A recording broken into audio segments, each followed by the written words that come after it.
Hello everyone, welcome to Module 5 of this week.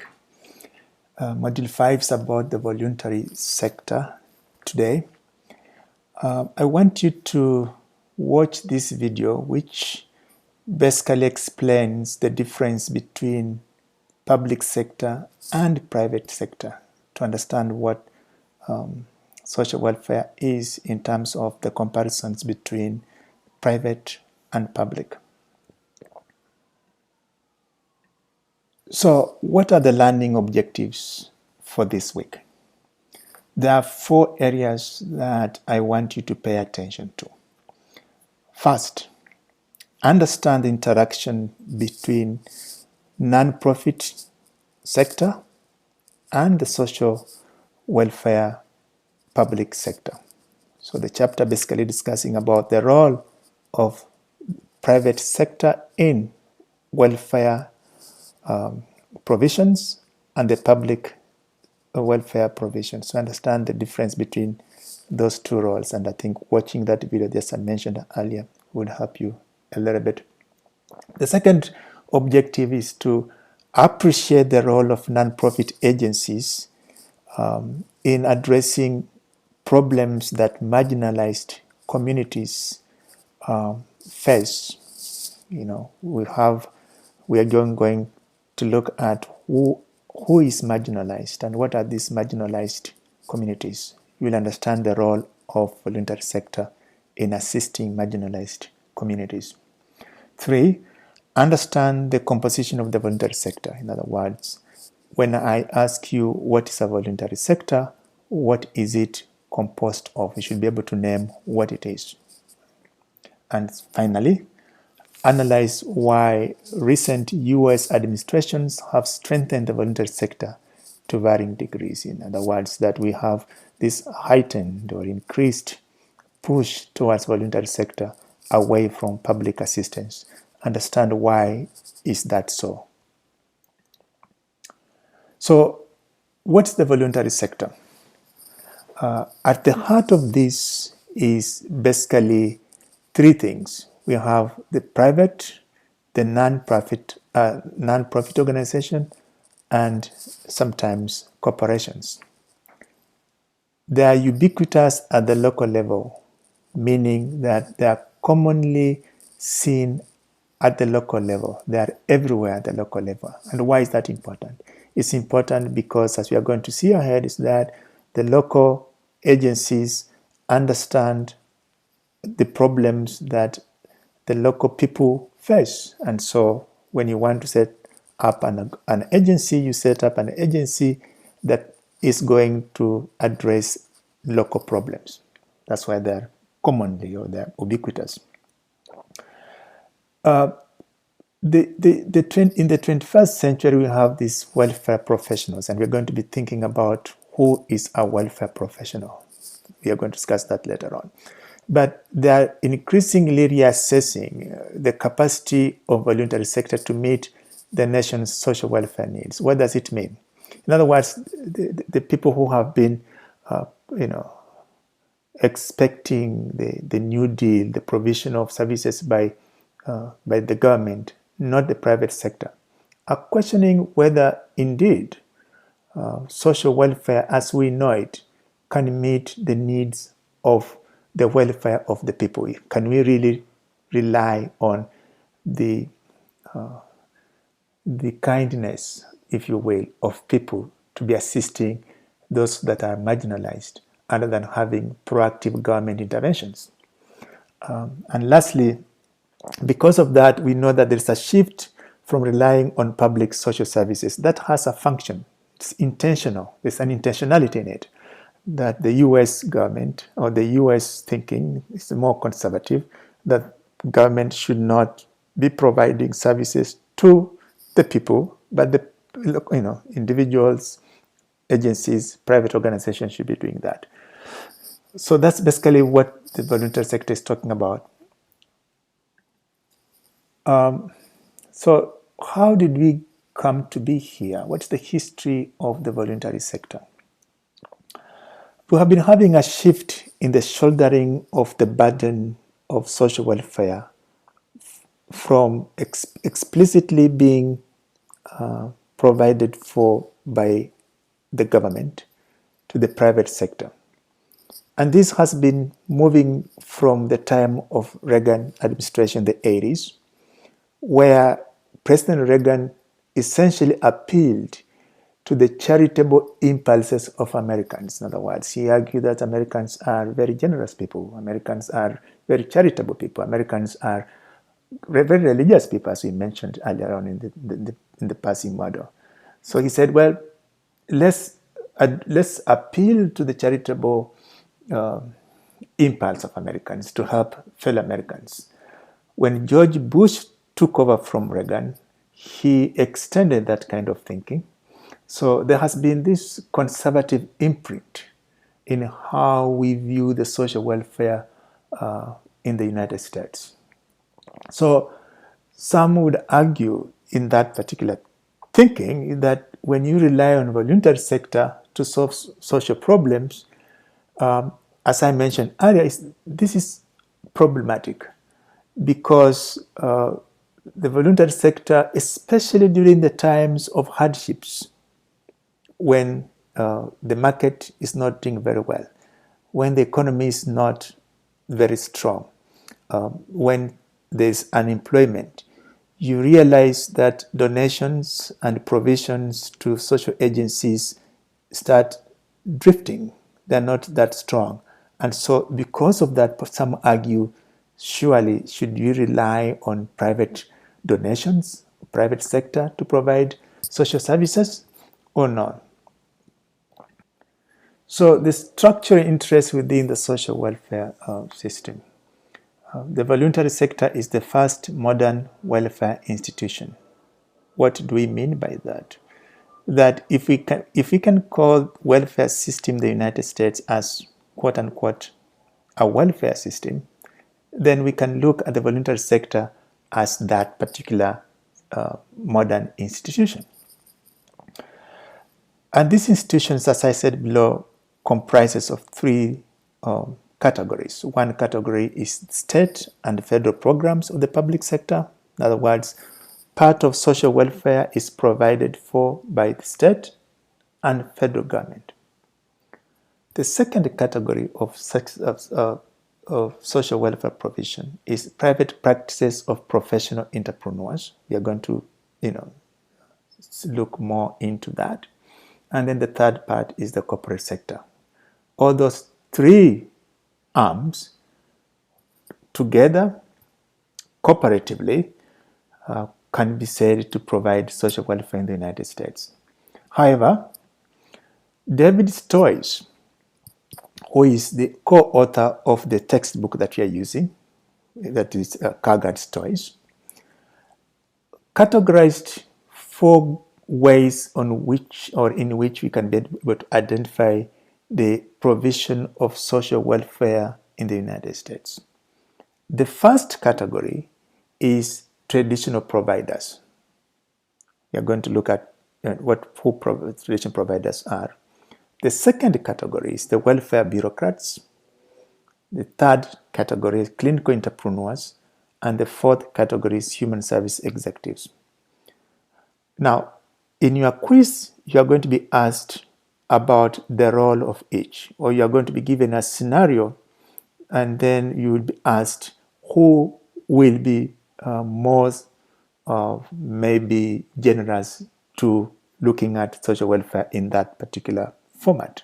Is it a traditional provider? Is it a welfare bureaucrats, etc.? In other words, please know what they each stand for as we move forward, because that's going to be very important for you for your quizzes. So who are these traditional voluntary sector providers? These are, offers the advantages of the neighborliness. Traditional voluntary sector, as I said below, these are the agencies that are ubiquitous in your communities. And they are important because they're your neighbors.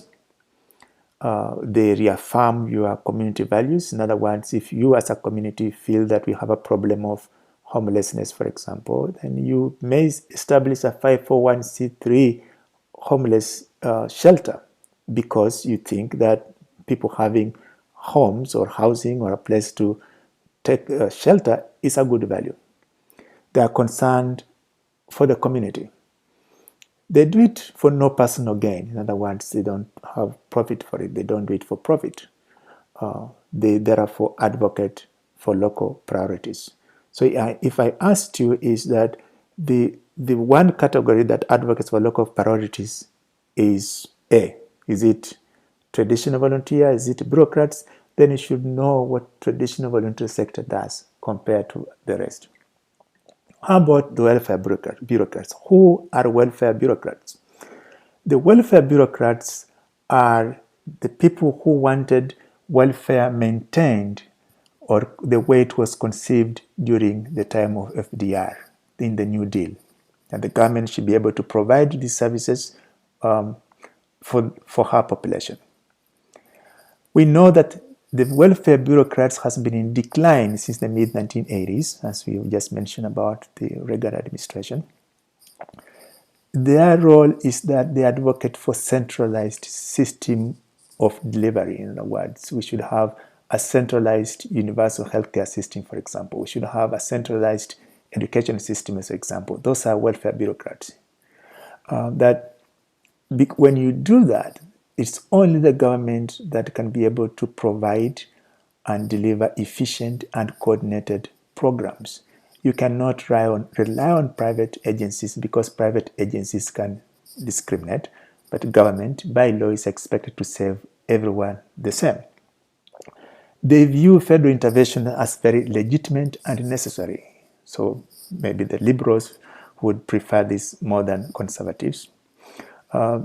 And of course, as I mentioned, that eligibility of social welfare programs should be universal, that everybody should be able to qualify for it so long as you are in the country. The clinical entrepreneurs, who are these?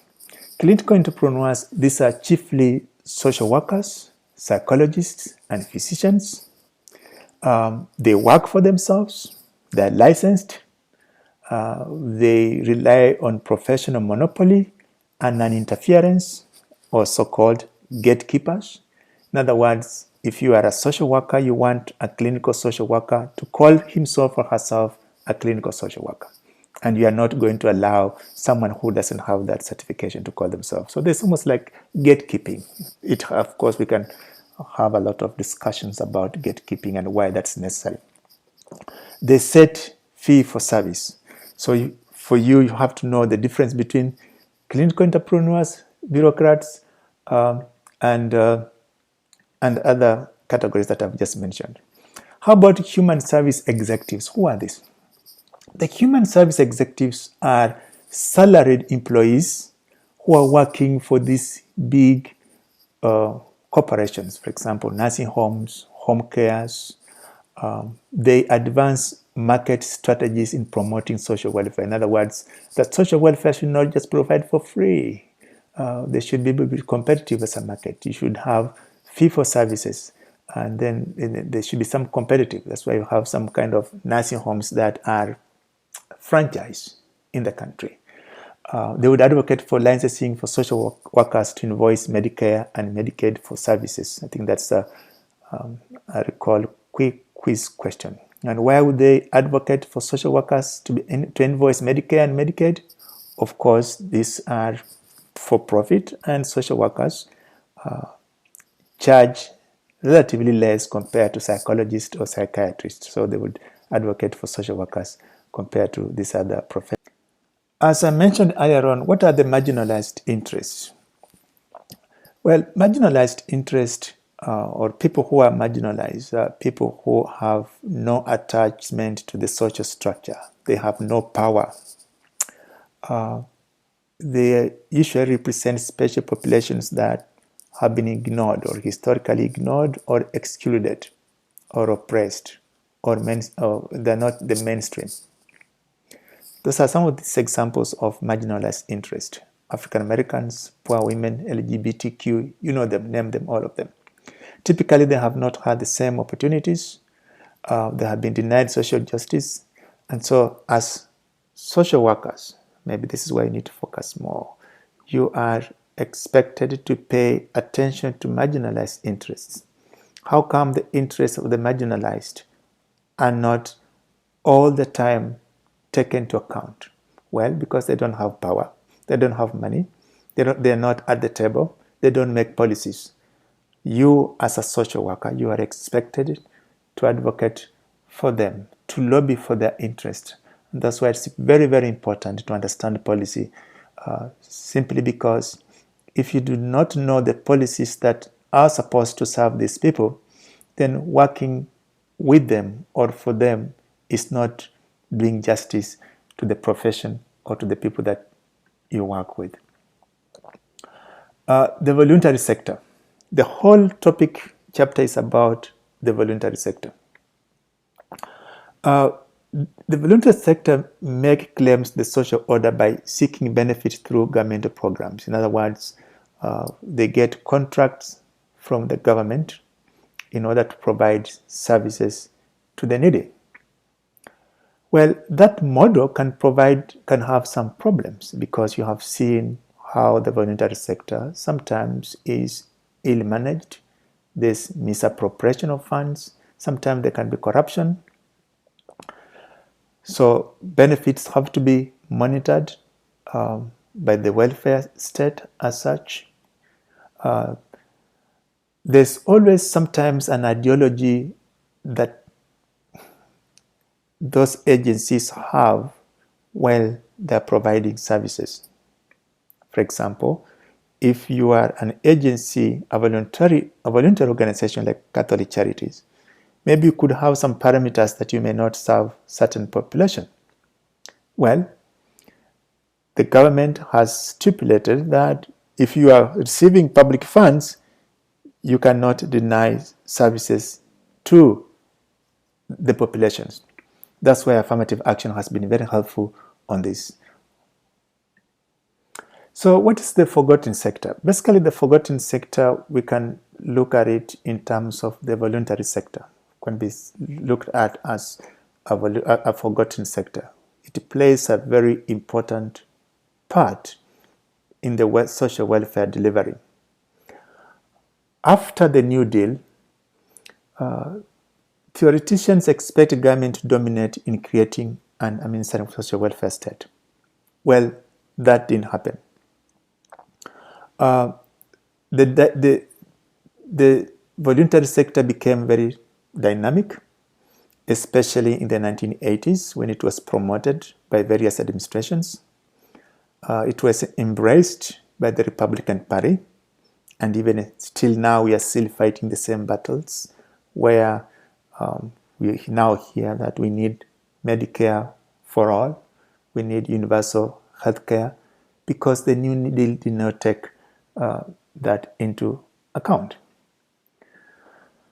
The voluntary sector has its subcontract from the social services system, and of course, you know that the government sets all these welfare provisions, and therefore, from the social security title XX, then you can see how block grants have been distributed and what kind of mandates they have. Congressional conservative had a strategy, that replace government welfare programs with private voluntary initiatives. Basically, that's how it has been the push from the conservative congressional conservatives. After half a century of neglect, they say, the forgotten sector was being called in to assume unprecedented responsibility to caring for the needy. In other words, they argued that government, public sector doesn't do a very good job, and so the private sector, the voluntary sector, should assume this role. And so it's composed of tens of thousands of organizations, many of which are not associated with any national umbrella association, but we have quite many. What voluntary sector does is to advance social justice, social good. Okay, they have a lot of influence. They seek solutions to current problems, be it problems in education, problems in healthcare, problems in homelessness, whatever problems come about, this voluntary sector come in to fill that gap.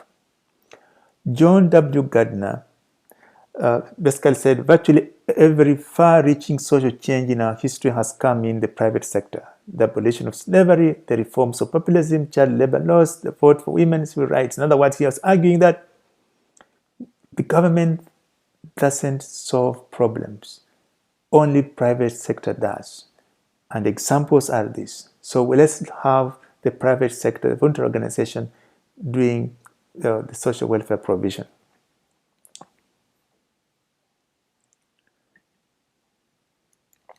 So what are these contemporary non-profit human service organizations? Well, today they consist of large constellation of organizations that are recognizable to most Americans.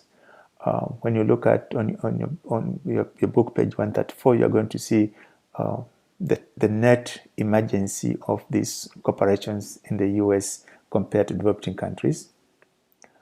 So what's the future of the voluntary sector? Well, the book discusses that the future of the voluntary sector is sometimes it's a little bit shaky. We have leadership vacuum has emerged. It gives an example of Mayor Foundation, that where 1/3 of people are satisfied with their salaries. 3/4 plan to leave within five years, and you can understand why, because it's a very competitive market, and agencies require money constantly. There are several forces have transformed the non-profit sector. We have commercial firms have come in or crept in. In the next chapter in privatization, you're going to see how, I think it's Ralph Nader who calls it the creeping in of corporations to serve welfare. We have the rise on faith-based social services, the emergence of social welfare entrepreneurs, etc. Finally, I would like you to watch this TED talk by Bill Gates, who discusses about solving world problems in terms of individuals and private organizations doing that. With that, I wish you a great week, and let's continue having those discussions, very stimulating discussions. Thank you and take care.